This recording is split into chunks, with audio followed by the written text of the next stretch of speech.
여러분, 동반자살이라는 말 들어본 적 있으시죠? 사전적으로는 두 사람 이상이 서로 합의해서 함께 생을 마감하는 걸 의미합니다. 그러니까 당사자 모두가 스스로 죽음을 선택했다라는 상호 동의가 전제돼야 돼요. 네, 이게 또 좀 논란이 많아요. 이 표현이 좀 위험하게 쓰일 때가 많거든요. 누군가를 죽여놓고 같이 죽으려다가 나는 실패했다. 이렇게 이야기하는 사람들이 생각보다 꽤 있던 거예요. 근데 이게 사실인지 아닌지는 솔직히 살아남은 사람 말만으로는 알 수가 없잖아요. 오늘 사건도 딱 이런 케이스입니다. 가해자가 끝까지 이건 살인이 아니라 동의살인이었습니다. 이렇게 상대가 원해서 죽였다라는 식으로 주장을 해요. 둘 사이에 큰 약속이라도 있었던 것처럼요. 근데 이 말 정말로 사실일까요? 그날 어떤 일이 있었는지 따라가다 보면 이 동의살인이라는 단어가 얼마나 쉽게 또 그리고 얼마나 악의적으로 이용될 수 있는지 확실히 느낄 수 있을 거예요. 오늘의 사건 지금 바로 시작하겠습니다. 안녕하세요. 토요미스테리 디바베이입니다. 2024년 5월 18일 새벽 1시쯤 일본 오사카 경찰서로 한 통의 신고 전화가 들어옵니다. 신고자는 26살의 남성 니시마츠 쇼였는데요. 제가 지금 무전 숙박 중입니다. 이렇게 자백하더라고요. 경찰은 좀 황당했지만 우선 호텔로 바로 출동했어요. 호텔에는 자백을 했던 쇼가 멍하니 서 있었습니다. 그리고 그가 그때 가진 돈은 겨우 3,000엔이었어요. 이 3만 원 가지고는 숙박비 절대 감당 못하죠. 여기까지만 들으면 이 사람 진짜 돈 없었나 보다 싶은 상황인데요. 이때 쇼가 다시 한번 입을 열어요. 사실 무전 숙박 말고 또 고백할 게 있대요. 제가 사실 여자친구를 죽였어요. 에? 갑자기요? 여기서 상황이 완전 급반전되죠? 솔직히 이 말을 믿어야 되나 의심이 가긴 했지만 우선 확인은 해봐야 될 거 아니에요. 경찰은 즉시 쇼가 말한 장소로 출동을 해보는데요. 그곳은 오사카에 위치한 여성 전용 맨션이었습니다. 그리고 해당 호실로 들어가게 되죠. 가장 먼저 눈에 보이는 건 이불이 덮인 채 침대 옆에 쓰러져 있던 여성이었습니다. 대충 상태만 봐도 굉장히 심각한 상황으로 보여요. 이불 아래의 시신은 완전 피투성이었어요. 육안으로만 봐도 어마어마한 자상이 눈에 띄었거든요. 실제 부검 결과 60개가 넘는 칼에 찔린 상처가 남아있었다고 해요. 거기에 더해서 온몸에 저항은도 많이 남아있었고요. 시신 옆에는 흉기로 보이는 피 묻은 칼도 떨어져 있었어요. 17cm의 꽤 큰 칼이었다고 합니다. 피해자는 당시 19살이던 와타나베 카렌이었습니다. 현장을 확인한 경찰은 즉시 쇼를 살인 혐의로 체포했죠. 자백도 했고 솔직히 체포며 수사며 빠르게 진행될 줄 알았어요. 근데 여기서부터 또 상황이 달라집니다. 쇼가 경찰 조사에서 계속 뭐라고 했는지 아세요? 이거는 그냥 살인이 아니라 동의살인이다 이렇게 얘기하는 거예요. 피해자 카렌 스스로 죽음을 원했다는 겁니다. 그러니까 자기는 그걸 도와준 것뿐이다 라는데요. 그리고 원래는 카렌을 죽여준 뒤에 자기도 투신해서 따라갈 생각이었다고 합니다. 근데 막상 죽으려고 하니까 무서워서 실패했고요. 그래서 결국 선택했다는 게 자수예요. 네, 여러분, 아까 말했다시피 시신에 많은 저항은이 남아있었어요. 근데 이게 동의살인이라고요? 자수와 증거가 전혀 다른 사실을 말하고 있는 거예요. 아까 오프닝에서 말했던 거 기억나시죠? 동반자살이라는 단어가 얼마나 문제될 수 있는지요. 딱 여기서부터 그 이야기가 본격적으로 펼쳐져요. 그 전에 이 두 사람은 어떻게 만나게 됐을까요? 쇼와 카렌이 처음 만난 건 2023년 10월 오사카에 있던 한 걸즈바에서였습니다. 혹시 이 걸즈바에 대해서 좀 아시나요? 이게 뭐냐면 일본에선 좀 꽤 흔한 바인데 여성 직원들이 카운터 안에서 술을 따라주면서 가볍게 이야기를 나누는 것이에요. 물론 지점마다 좀 다를 수도 있긴 한데 대부분 터치나 이런 건 없고 그냥 술 마시면서 대화 서비스를 제공하는 이런 곳이라고 생각하시면 돼요. 쇼와 카렌은 손님과 점원으로 아주 가볍게 스치듯이 마주쳐요. 심지어 그날은 카렌의 마지막 근무날이었습니다. 그리고 그 이야기를 들은 쇼가 마지막 날이면 내가 송별주 쏘겠다 라면서 그녀에게 음료 한 잔을 사줬죠. 이러고 그냥 끝! 이거 솔직히 아무것도 아닌 만남이잖아요. 그냥 그렇게 끝날 줄 알았는데 둘의 진짜 인연은 한 4개월 정도 지난 2024년 2월에 다시 이어집니다. 쇼가 다른 걸스바에 갔는데 근데 이 사람 진짜 걸스바에 자주 갔다고 해요. 어쨌든 거기서 카렌이 또 있었던 거죠. 두 사람은 바로 서로를 알아봤고 이번에는 대화를 나누게 됩니다. 처음엔 반가운 마음에 막 이야기를 나눈 건데 웬걸 이게 생각보다 말이 되게 잘 통하더라고요. 이때부터 둘의 관계가 빠르게 가까워지기 시작해요. 쇼는 카렌을 만나기 위해서 그녀가 일하는 바에 몇 날 며칠 연속으로 방문합니다. 그리고 그 며칠 사이에 쓴 금액은 무려 180만 엔. 그러니까 하나로 치면 1,800만 원 정도를 쓴 거예요. 이거 진짜 어마어마한 돈이죠. 이 모습을 보면 누구든 쟤 진짜 잘 사나 보다 생각했을 거예요. 카렌도 마찬가지였고요. 쇼가 경제적으로 여유롭구나 라고 느꼈고 이건 곧 호감으로 직결됐죠. 누구든 이상형에서 좀 중요하게 생각하는 포인트들이 있잖아요. 카렌은 그게 능력이었던 거예요. 그렇게 서서히 호감을 키워가던 두 사람은 약 한 달 만인 3월에 정식으로 교제를 시작하게 됩니다. 하지만 카렌이 호감을 느낀 쇼의 모습은 사실 100% 거짓으로 꾸며진 허상이었어요. 쇼는 휴고연 출신으로 부모님의 사업이 성공하면서 어릴 때는 비교적 부족함 없이 자랐던 것으로 전해집니다. 인터넷상에서는 부모님이 제일 한국인이다, 지역에서 건설회사를 크게 운영하는 부호다, 이런 소문들도 다 떠돌고 있기는 한데 공식적으로 확인되진 않았습니다.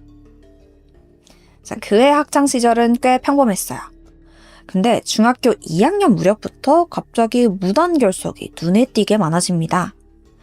자, 여기서 등장하는 게 그가 오랫동안 품고 있던 하나의 꿈이에요. 그건 바로 코미디언이 되는 거였어요. 이 꿈을 위해서 그는 바로 오사카로 날아갑니다. 네, 여기서 잠깐 왜 하필 오사카냐 싶으시죠? 사실 일본에서는 오래전부터 오사카는 개그의 본고장이다, 약간 이런 분위기가 있거든요. 도쿄가 방송과 연예 산업의 중심이라면 오사카는 웃음과 개그 문화의 중심이었죠. 실제로 일본의 대표적인 코미디 기획사들도 전부 다 오사카를 기반으로 성장했고 TV에서 유명해진 개그맨들 상당수가 오사카 출신이거나 거기서 활동을 시작했어요. 그래서 일본에서는 코미디언이 되고 싶다라는 꿈을 가진 사람들은 자기 생업이든 학교든 그만두고서라도 오사카로 내려가서 개그맨 양성소에 들어가거나 또 무대의 경험을 쌓는 경우가 많다고 합니다. 쇼도 그 흐름을 따라갔던 거죠.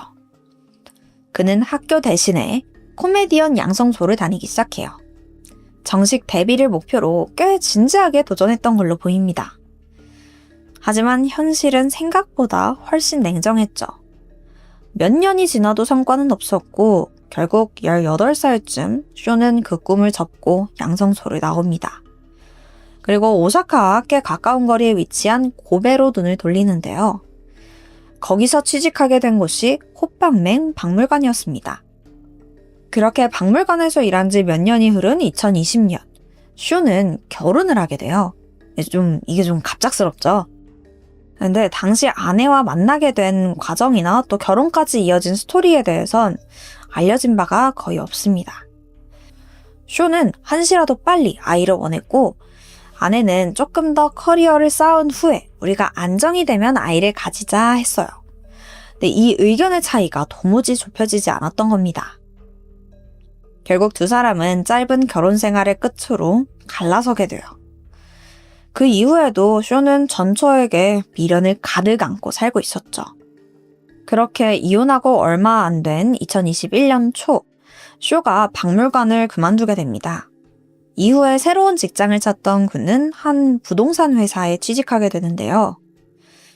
여기서부터 그의 삶이 눈에 띄게 흔들리기 시작해요.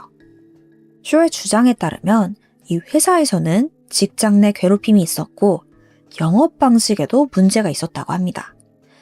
실제로 존재하지도 않는 매물을 마치 있는 것처럼 광고하는 미끼 매물을 이용한 영업을 했던 거죠. 솔직히 정상적인 회사라고 보기엔 좀 어려워요. 네, 문제는 여기서부터예요. 쇼는 이 환경에서 살아남기 위해서 점점 거짓말에 익숙해지기 시작합니다. 처음에는 고객을 속이는 게 너무 불편했고 이 말도 잘 안 나왔어요. 근데 실적이 없으면 회사에서 괴롭힘을 당하잖아요. 솔직히 이거 싫을 거 아니에요. 어쩔 수 없이 사람들을 속일 수밖에 없었고 이게 반복되다 보니까 어느 순간부터는 거짓말을 자연스럽게 하게 됩니다. 그리고 이건 일에서만 끝나지 않았어요. 어느 순간부터는 거짓말이 점점 일상에까지 번지게 됩니다. 그리고 이 시기에 걸즈바에 가기 시작해요. 계기는 회사 선배의 권유였습니다. 일을 하면서 애가 너무 힘들어 보이니까 야, 너 걸즈바 한번 가봐라. 또 이야기도 잘 들어주고 스트레스도 풀릴 거다 말해준 거예요. 그렇게 여차저차 그냥 한번 가보게 되는데 처음에는 큰 흥미를 느끼지 못했다고 해요. 사실 아직도 그 전처에 대한 미련을 정리하지 못한 상태였거든요. 그러다 보니까 여성 직원들과의 대화도 별로 즐겁지 않았다고 합니다. 그러다가 의외의 계기로 걸즈바 단골이 되는데요. 한 번은 남자 점장과 대화를 나누는데 여기서 흥미를 느낀 거예요. 근데 이게 뭐 연애 감정 이런 건 아니었고요. 그냥 낯선 사람과 이야기하는 그 자체의 재미를 느끼게 된 겁니다. 이 이후부터는 뭐 특별한 목적 없이 그냥 사람들하고 이야기하고 싶다라는 이유로 이 걸즈바에 자주 찾게 된 거예요. 그리고 2023년 초 다니던 부동산 회사를 그만두게 돼요. 하지만 쇼는 새로운 직업을 적극적으로 찾지는 않았습니다. 대신에 그 걸즈바를 전전하면서 시간을 보냈고 그동안 쌓아온 거짓말과 허세로 자신을 계속해서 꾸며내고 있었어요. 이걸 들키지 않기 위해서 돈은 더 펑펑 쓰기 시작합니다. 그의 빚은 점점 더 불어넣고 어느새 1억 2천만 원을 넘어서게 되죠. 그 와중에도 뭐 가족, 친구, 지인 할 거 없이 주변 사람들한테 싹 돈을 빌리고 다녔다고 해요. 근데 또 이 빌린 돈을 갚았다는 이야기는 전혀 전해지지 않아요. 아들의 이런 모습을 지켜보던 아버지는 이럴 바에는 우리 회사 들어와서 일해보라 라면서 손을 내밀기도 합니다. 하지만 쇼는 이 제안을 거절했죠. 그 이유가 뭔지 아세요? 월급이 너무 적대요. 이래놓고 그 이후에는 더 나은 직업을 찾지도 못합니다. 네, 이 와중에 쇼 자기 자신도 인생이 점점 벼랑 끝으로 몰리고 있다라는 것만큼은 어렴풋이 느끼고 있었던 걸로 보입니다. 근데 이 와중에 카렌을 만나서 연애를 했던 거예요. 정말 여기서부터 문제가 더 꼬이기 시작합니다. 습관적인 거짓말과 허세로 시작된 이 악순환에서 쇼는 빠져나오질 못해요. 카렌에게 진실을 말하기보다 더 큰 거짓말로 자신의 불안감을 감추려고 했어요. 그리고 이 스트레스는 점점 더 카렌에게 향하기 시작합니다. 두 사람의 교제 기간은 고작해야 한 3개월 정도였어요. 이 짧은 시간 동안 쇼가 카렌에게 보낸 문자 메시지는 무려 6,000건 이상이었습니다. 솔직히 이거 대화라기보다는 일방적인 집착에 가까운 수준이었죠. 그의 행동도 점점 심해져요. 카렌이 알바를 하는 동안 근처를 맴돌면서 기다리고 개인적으로 친구와 약속을 나갔을 때도 그 주변을 계속 서성거렸다고 해요. 근데 이 정도면 남자친구가 아니라 그냥 스토커 아닌가요? 한 번은 카렌이 친구와 한국 여행을 가고 싶다라고 말한 적이 있었는데 이때 절대 안 된다면서 막 노발대발 화를 냈다고 해요. 이 일을 계기로 카렌은 남자친구의 집착이 약간 정상적인 범위를 벗어났다라는 걸 분명히 느끼게 되죠. 그녀는 점점 버거움을 느끼면서 주변 지인들에게 고민을 털어놓기 시작합니다. 지인들은 하나같이 서서히 거리를 두는 게 좋겠다. 너 집 열쇠는 꼭 돌려받아라. 이렇게 조언했다고 해요. 이 조언을 듣고 실제로 카렌이 슈에게 집 열쇠 돌려달라라고 부탁하자 그는 극도로 분노했다고 합니다. 키는 돌려주지도 않았고요. 이 반응을 본 이후에 카렌은 남자친구에 대한 공포가 생겨나기 시작합니다. 그리고 친구에게 이런 말을 남기기도 했죠. 경찰에 진짜 신고하고 싶은데 너무 무서워서 아무것도 할 수 없다라고요. 이 시점에서 그는 이미 이 관계에서 벗어나고 싶어 했던 것 같아요. 한편 이때 쇼의 머릿속은 카렌에게 버림받으면 안 된다. 이 생각 하나로 가득 차 있었어요. 카렌이 자기가 아닌 다른 남자랑 함께 있는 것만 상상해도 진짜 견디기 힘들었거든요. 그래서 그는 절대로 자신의 빚을 들키면 안 된다고 생각했습니다. 거액의 빚이 있다는 걸 들키는 순간 바로 버림받을 거라고 확신했던 거죠. 근데 솔직히 이 빚만이 문제는 아니었잖아요. 어쨌든 쇼는 빚을 줄이거나 상황을 정리하려는 노력 대신에 더 큰 허세를 부려요. 우리 나중에 같이 살 집을 찾고 있다라면서 고급 타워 맨션을 보러 다니는 모습을 보입니다. 실제로 두 사람은 여러 맨션을 함께 둘러보기도 했죠. 심지어 계약까지 진행합니다. 겉으로 보기에는 미래를 계획하는 커플처럼 보였어요. 하지만 이건 사실 정말 처음부터 성립될 수 없는 허상이었습니다.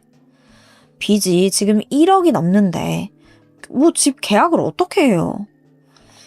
현실을 감당하지 못하던 쇼는 점점 더 위험한 생각에 빠져들기 시작해요. 그는 결국 이럴 바에 카렌이랑 같이 죽자라는 극단적인 결론에 이르렀다고 해요. 물론 이건 철저히 혼자 내린 판단이었습니다. 이후에 그는 식칼과 라이터를 구입해서 항상 소지하고 다니기 시작해요. 언제든 결심만 서면 이걸 행동에 옮겨야겠다라고 생각했던 거죠. 또 인터넷에 사례와 관련해서 검색하면서 점점 더 계획을 세운 정황도 확인됩니다. 그리고 쇼가 결심을 내린 날이 바로 2024년 5월 16일이었죠. 이날은 두 사람이 함께 이삿짐을 정리하기로 한 날이었습니다. 카렌은 본격적으로 일을 시작하기 전에 샤워를 마치고 나왔고 옷을 갈아입기 위해 옷장으로 향했습니다. 그리고 이때 쇼에게 등을 돌리게 됐죠. 쇼는 품에 숨겨두었던 칼을 꺼내 곧장 여자친구의 등을 향해 휘둘릅니다.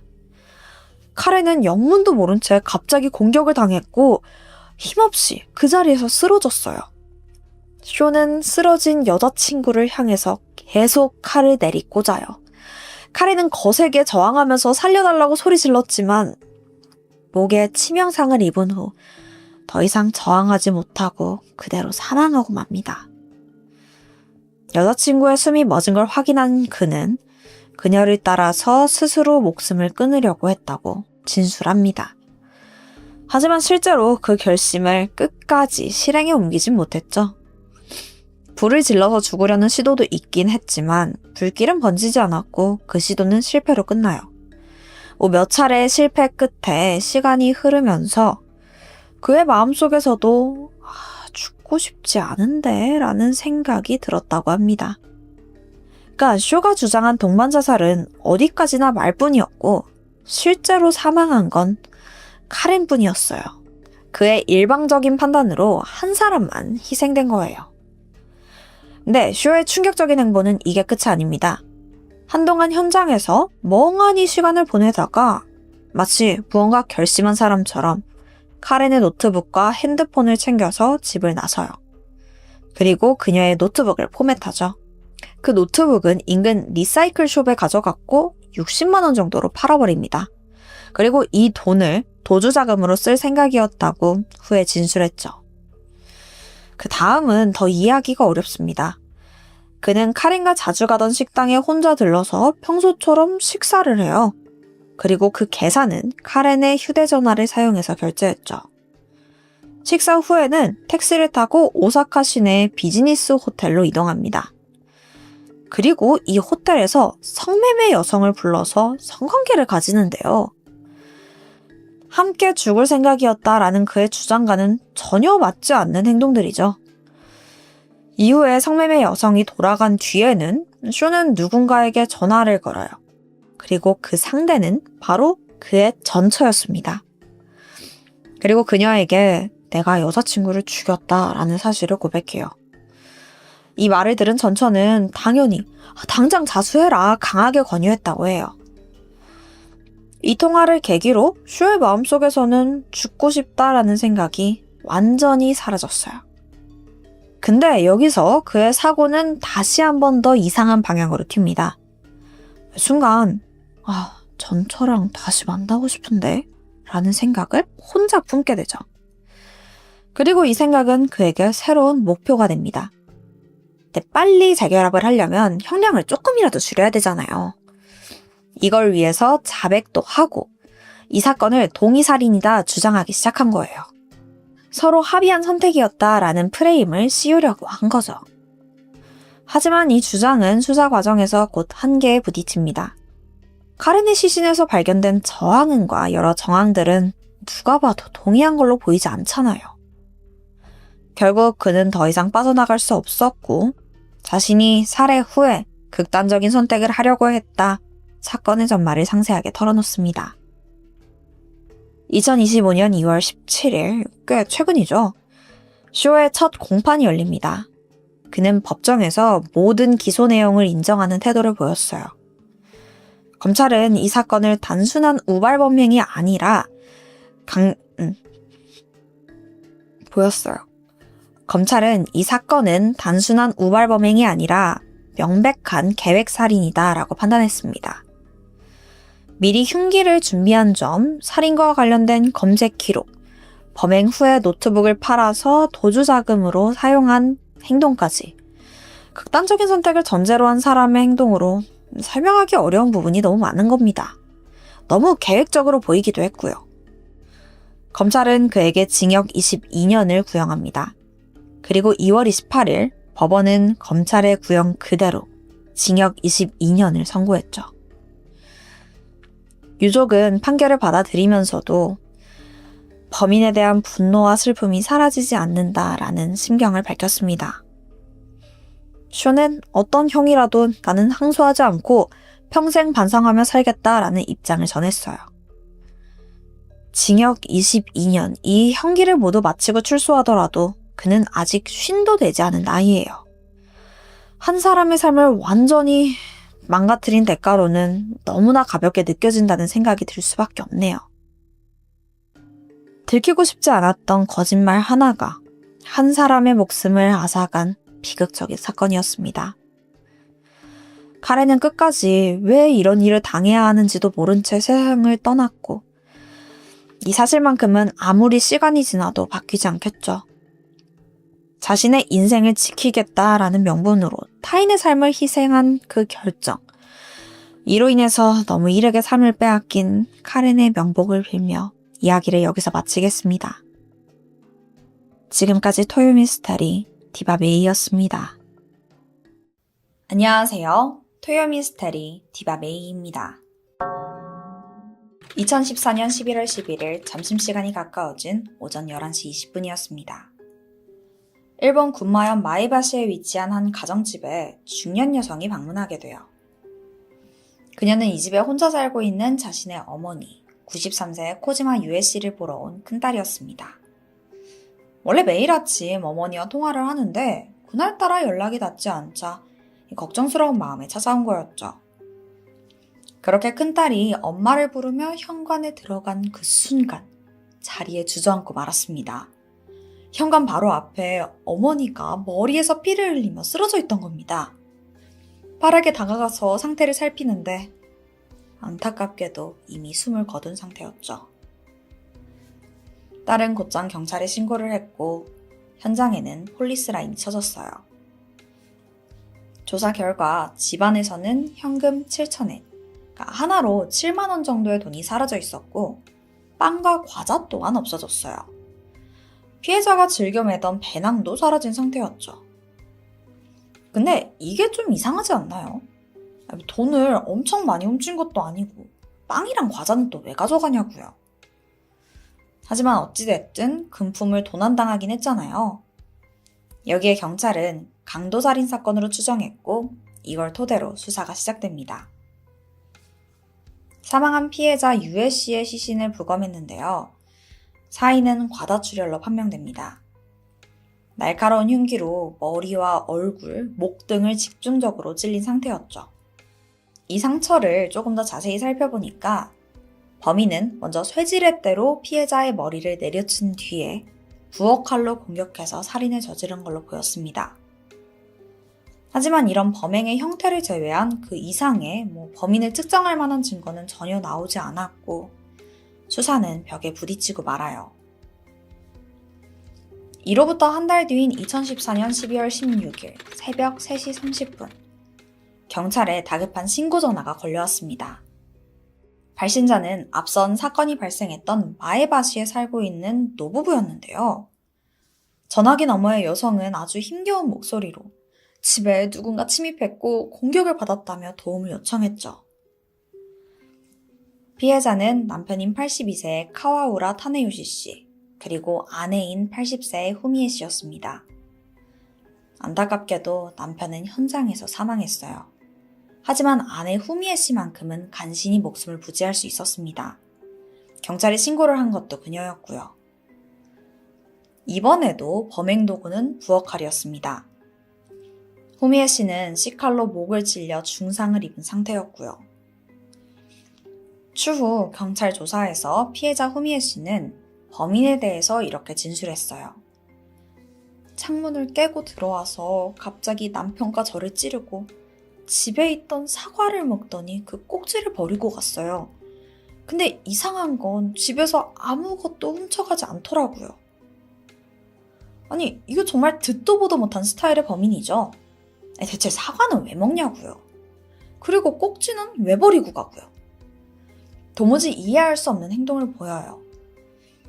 그나마 남기고 간 그 사과 꼭지에서 범인의 DNA를 채취할 수는 있었습니다. 이때 경찰은 이 범인이 한 달 전에 발생한 유해씨 살인사건과 동일범일 거라고 추정해요. 범행 방식과 또 흉기가 일치했기 때문에 같은 사람이 아닐까 생각했던 거예요.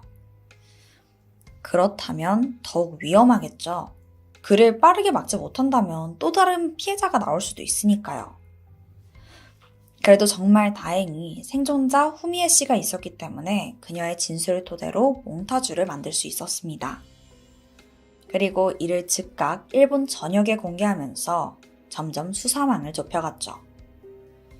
그렇게 일주일이 채 지나지 않았을 때 범인은 아주 뜻밖의 곳에서 나타납니다. 2014년 12월 21일 마에바시의 한 라멘집에서 절도 사건이 벌어졌어요. 범인은 식재료인 돼지고기와 닭고기, 버터 등을 훔쳐서 달아났고 피해 규모는 약 8만 원 정도였죠. 다행히 범인은 금세 덜미를 잡혔는데요. 범행을 저지르는 모습이 방범 카메라에 고스란히 찍혀있던 겁니다. 무엇보다 카메라 속 그 범인은 얼마 전까지 이 라멘 가게에서 일하던 아르바이트생이었고요. 그렇게 사건 발생 이틀 후인 12월 23일 그는 금세 체포됐습니다. 이때까지만 해도 해당 범인은 단순히 건조물 침입죄와 조그만 절도죄 혐의를 받고 있었는데 추가 조사를 하던 경찰의 눈에 심상치 않은 게 포착됐죠. 그건 바로 라멘집에 남아있던 범인의 발자국이었습니다. 이게 앞서서 노부부 집에 침입한 범인의 족적과 일치하더라고요. 경찰은 라멘집 도둑의 DNA를 채취했고 노부부 집에서 발견된 사과에 남아있던 그 DNA와 대조해봤어요. 결과는 100% 일치. 경찰은 이때 확신을 가지고 그를 추궁했고 끈질긴 신문 끝에 결국 누부부 살인사건의 범인이 자신이라는 걸 자백하게 됩니다. 추가로 처음 발생한 유해 씨의 사건도 자신이 저지른 거다 고백했습니다. 그의 정체는 당시 25살이던 츠지야 카즈야였습니다. 놀랍게도 그는 피해자들과 불과 1km밖에 떨어지지 않은 굉장히 가까운 곳에서 살고 있었죠.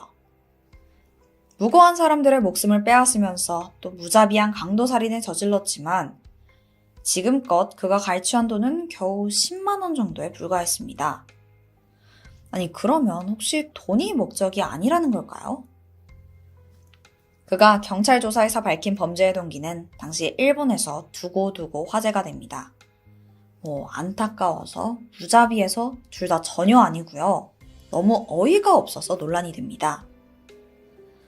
이 범인 카즈야가 뭐라고 했는지 아세요? 아니 그냥 집에 들어가니까 사람이 있었고 그래서 찌른 거죠. 저도 사는 게 힘들었어요. 먹을 게 좀 필요해서 일부러 노인 살고 있는 집을 좀 노렸던 거예요. 나이 많으면 저항하기 어려우니까요. 이 말을 하는 내내 그에게서는 반성의 기미는 전혀 찾아볼 수 없었습니다. 물론 실제로 그가 진짜로 금전적으로 압박을 받았던 건 사실이에요. 당시에 약 1,200만 원 상당의 빚이 있긴 했거든요. 범죄를 저지르기 직전인 10월 말에는 요금 체납으로 휴대폰도 정지된 상태였고요. 근데 진짜 황당한 건 지금부터입니다. 이 빚이 왜 생겼는지 아세요? 너무 가난해서 먹고 살기 힘들어서 이런 게 아니라 황당하게도 휴대폰 게임을 하면서 유료 결제를 미친 듯이 해댄 거예요. 그러니까 현질 때문에 생긴 빚이라는 겁니다. 처음에는 이게 월 20만 원 정도로 시작했어요. 근데 점점 불어나더니 나중에는 200만 원으로까지 늘어나요. 근데도 정신 못 차리고 계속 게임만 하다가 점점 수중에 돈이 떨어졌고 빚은 1,000만 원이 넘게 되고 또 집 가스에 전기까지 끊겼습니다. 체포 당시 카즈야가 가지고 있던 돈도 겨우 1,000원 정도였고요.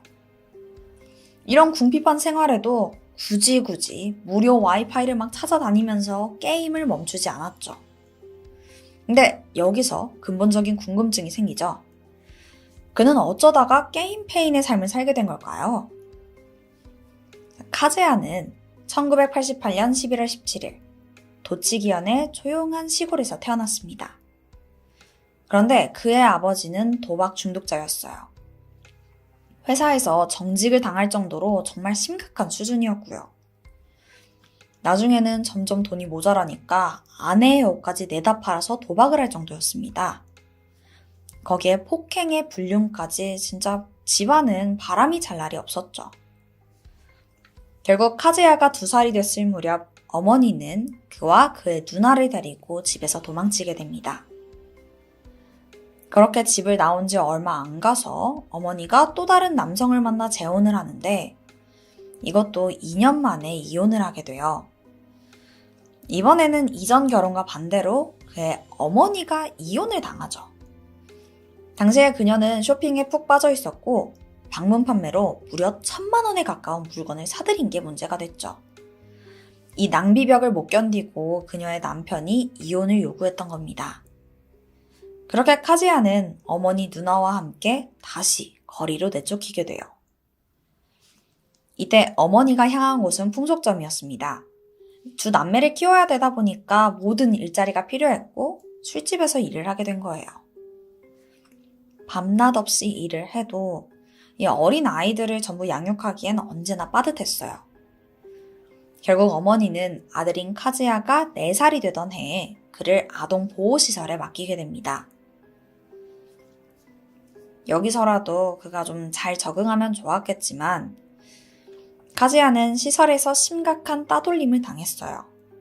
그리고 이게 초등학교까지 이어졌고 친구들과 어울리지 못하면서 완전 외톨이가 됐죠. 카즈야의 책상에는 언제나 욕설이 가득 써 있었다고 합니다.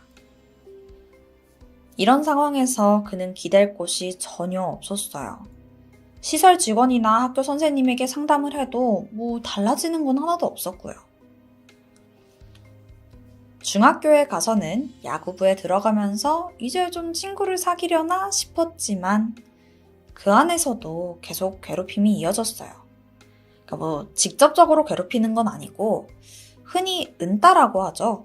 막 심각하게 폭행을 한다거나 그런 건 아닌데 은근히 안 껴준다거나 무시한다거나 이런 식으로 따돌리는 거예요.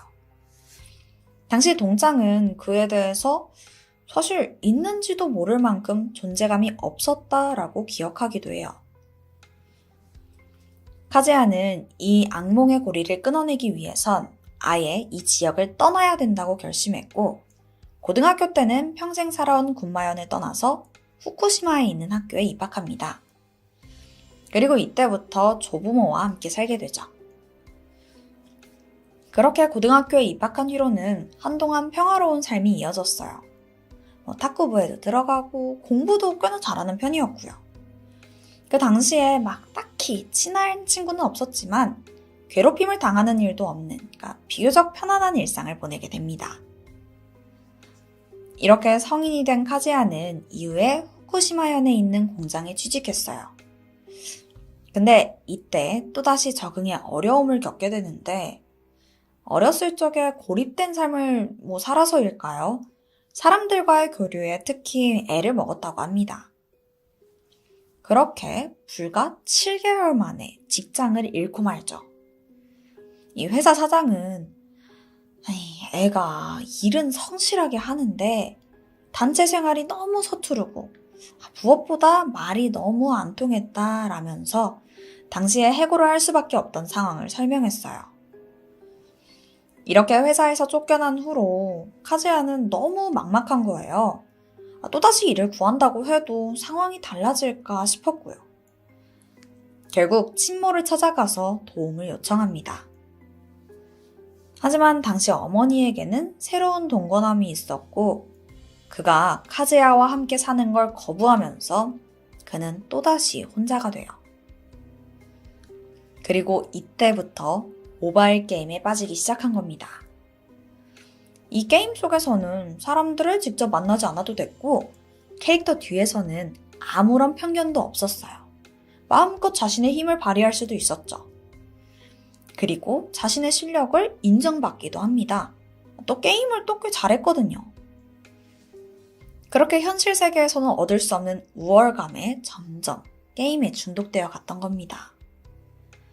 가상생활 속에서는 자신은 꼭 필요한 존재였고 그렇게나마 삶의 의미를 느꼈던 거예요. 하지만 카즈야가 잊은 게 하나 있었습니다. 가상세계는 어디까지나 가상일 뿐 진짜 현실은 냉혹하다는 점이었죠. 뒷일은 생각하지도 않고 막 무작정 게임의 현질을 하다 보니까 어느덧 자기 앞으로 수백만 원의 빚이 쌓여갔어요. 생활비가 동난 건 진작이었고 가스에 전기까지 끊기면서 이제 더 이상 게임조차 할 수 없는 겁니다. 그제야 카즈야는 현실에 눈을 떴어요. 그리고 이 문제를 해결하기 위해 그가 선택한 게 바로 강도살인이었습니다. 그렇게 3차례에 걸쳐 강도 사건을 벌였고 1명의 부상자와 2명의 사망자를 만들었던 겁니다. 2016년 6월 30일 그의 재판이 진행됐어요. 카즈야는 결코 자신은 살인의 의도가 없었다고 주장했습니다. 또한 정신감정 결과로 나온 발달장애와 경계선 인격장애를 어필하기도 해요. 하지만 검찰 측은 범행의 잔혹성을 들이밀며 그에 맞섰습니다. 카즈야가 다른 것도 아니라 휴대폰 게임 비용을 마련하기 위해서 강도를 벌인 점, 또 사전에 흉기를 준비한 점, 마지막으로 고령의 몸집이 작은 피해자를 골라서 일방적으로 여러 번 공격한 점이 지적되었죠. 재판장은 마침내 검찰의 손을 들어주었습니다. 그리고 판결문엔 이런 말이 적혀 있었어요. 피고의 장애와 불우한 성장 배경 등을 보면 동정이 가지만 결코 그것이 범행의 원인이라고는 볼 수 없다. 피고는 금품을 목적으로 2명의 무고한 생명을 빼앗았다 라고요. 카즈야에게는 사형이 선고되었습니다. 그는 항소했지만 기각당했고 그대로 사형이 확정됐죠. 현재는 도쿄 구치소에 수감 중이라고 해요. 휴대폰 게임 비용을 마련하기 위해 무고한 노인들을 무차별적으로 죽인 카즈야. 그의 죄는 결코 가볍지 않습니다. 따라서 그에게 내려진 사형은 합당한 처벌로 여겨져요. 하지만 과연 무책임한 부모, 또 청소년기 내내 이어진 왕따까지 주변 환경이 전혀 영향이 없다고 보긴 힘들죠. 물론 이 불우한 성장 배경을 가진 이들이 모두 범죄자가 되는 건 절대 아닙니다. 하지만 카즈야를 진정으로 걱정하고 보살펴줄 수 있는 어른이 정말 단 한 명이라도 있었다면 끔찍한 범죄자가 되는 것만은 막을 수 있지 않을까 하는 생각이 드네요. 제가 준비한 스토리는 여기까지입니다. 그럼 저는 다음 영상으로 돌아올게요. 지금까지 토요미스테리 디바베이였습니다.